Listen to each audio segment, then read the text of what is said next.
तरीके से एक चर्चा का विषय बना हुआ है। स्वामी अवधूतेश्वरानंद सरस्वती को मौनी अमावस्या के दिन स्नान से रोका गया। उसके बाद से तमाम तरीके की चर्चाएं धर्मनगरी अयोध्या कही जाती है और भारतीय जनता पार्टी के राजनीति का केंद्रबिंदु भी है।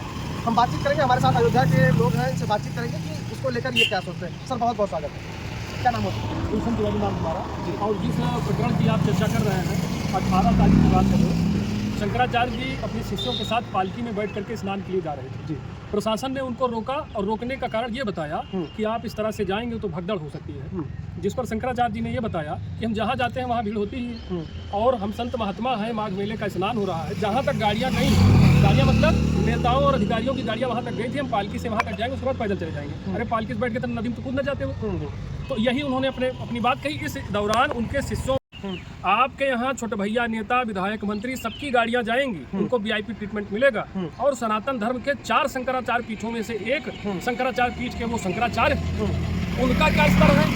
ये तो धार्मिक आयोजन है। धार्मिक आयोजन में संत महात्माओं का सम्मान नहीं होगा तो किसका सम्मान होगा? बिल्कुल, आपने बिल्कुल सही कही। लेकिन आज का दौर सोशल मीडिया का दौर है। आपने देखा होगा तमाम ऐसे लोग हैं जो उनको दलाल बोल रहे हैं, तमाम राजनीतिक पार्टियों के कह लीजिए एजेंट बता रहे हैं। एक धर्मगुरु है जो कि अगर देखा जाए हम लोग कह लीजिए बराबर सोशल मीडिया पर एक्टिव है, तो लगभग आप देखते होंगे कि वो किसी भी पार्टी के खिलाफ वो बोलते हैं। जहाँ गलत होता है वहाँ वो गलत बोलते हैं और जहाँ तारीफ की बातें आती है वहाँ तारीफ भी करते हैं। लेकिन ऐसे में जो सोशल मीडिया यूजर्स हैं वो जिस तरीके की प्रतिक्रियाएं दे रहे हैं आज के दौर में, उसको आप किस तरीके से देखते हैं? देखिए, कुछ लोगों ने उनको ये बताया कि वो राजनीति करते हैं, वो संत है, उनको इससे दूर होना चाहिए। तो मैं पहले ये बता दूं, हमारे देश की जो परंपरा रही है, हमारे यहाँ राजनीति सदैव धर्मनिष्ठ रही।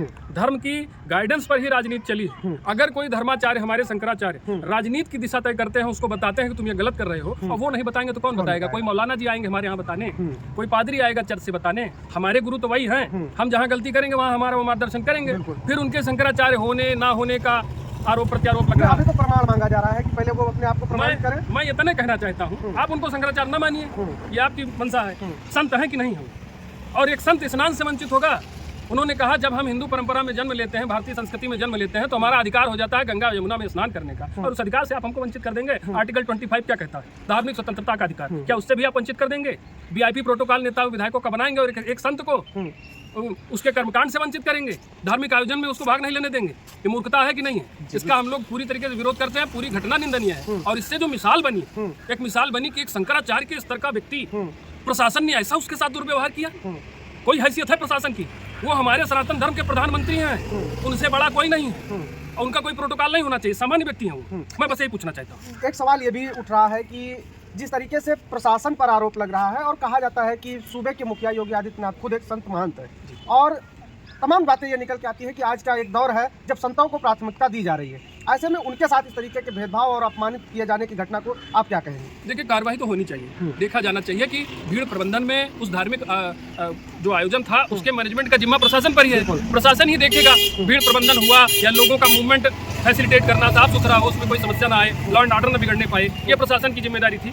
अगर उसमें इतनी भारी चूक हुई तो प्रशासन जिम्मेदार है। और एक इतने बड़े संत का अपमान होने के बाद, मैंने शंकराचार्य नहीं बोला, चलिए आप जो भी मानते हो, संत तो है ना, और संत बोलेगा, समाज में कुछ भी गलत है तो उस पर बोलेगा वो, तभी वो संत माना जाएगा, नहीं संत नहीं माना जाएगा। लोटा लघुटिया लेके हरिद्वार चले जाना संत तो नहीं। समाज की बुराइयों के खिलाफ मुखर होकर बोलना वो व्यक्ति संत होता है। तो उनका जो अपमान हुआ है, इस पर मैं शासन से स्पष्टीकरण चाहता हूँ। उसके अपमान पर आप क्या कहेंगे? अंत में उन्होंने बड़ी सुंदर बात कही थी। मैंने अभिषेक यादव भैया जी को भी बताया था कि उन्होंने कहा था अगर प्रशासन हमारा स्नान संपन्न करा दे, हमारे शिष्यों से माफी मांग ले, हम माफ कर देंगे, हम भूल जाएंगे। एक संत का इतना बड़ा हृदय होता है। आपने ये जो पॉइंट उठाया 2015 की वो घटना है, जहाँ तक मुझे याद है कि अखिलेश यादव की सरकार थी और मूर्ति विसर्जन का वो समय चल रहा था, उनके साथ धक्का मुक्की हुई थी, लाठीचार्ज हुआ था, उनको चोट भी आई थी, उनके नाक से शायद सुनने में आता कि ब्लीडिंग भी हुई थी। उस टाइम में अखिलेश यादव वहाँ पर गए थे, उन्होंने दंडवत प्रणाम होकर जो उन्होंने खुद बयान दिया कि उन्होंने माफी मांगी थी और उन्होंने माफ कर दिया था। जब इतने बड़े हृदय वाले वो हैं तो क्यों प्रशासन और सरकार इस तरीके से अड़ गई है? यहाँ तो ये बात छिड़ गई, कुछ लोग अपनी कमियों को छुपाने के लिए उल्टा ये प्रश्न करने लगे कि ये तो शंकराचार्य है ही नहीं। अरे तो तुम बन जाओ शंकराचार्य, जाओ बैठ जाओ ज्योतिर्मठ की गद्दी पर, है क्षमता तो। बेबुनियाद बात कर रहे हैं जी। और एक विषय और चर्चा में है कि जो बनारस का मर्कंडिका घाट है, जिसको अहिल्याबाई होलकर ने बनवाया था, स्थापना कराई थी, कहा जाता है कि हमारी ऐतिहासिक धरोहर है। उसको भारतीय जनता पार्टी नवीनीकरण के नाम पे, जीर्णोद्धार के नाम पे, आप कह लीजिए उसका खंडन कर उसको तोड़ रही है, तमाम मूर्तियां तोड़ रही है। आप इससे कितना सहमत हैं? क्योंकि मैं इस प्रकरण से जो आप कह रहे हैं मैं भी अवगत नहीं हूँ, मेरा इस पर अध्ययन नहीं, मैं जानकारी नहीं है। लेकिन अगर तोड़ा जा रहा है तो ये जरूर देखना चाहिए कि वो हमारी परंपरा हमारी विरासत है, तो उसका नवीनीकरण हो तो इस तरह से ना हो कि आप उसका नामो निशान ही मिटा दीजिए। अगर ऐसा हो रहा है तो सरकार को इस पर विचार करना चाहिए और ये गलत हो रहा है। ठीक है, तो ये देखिए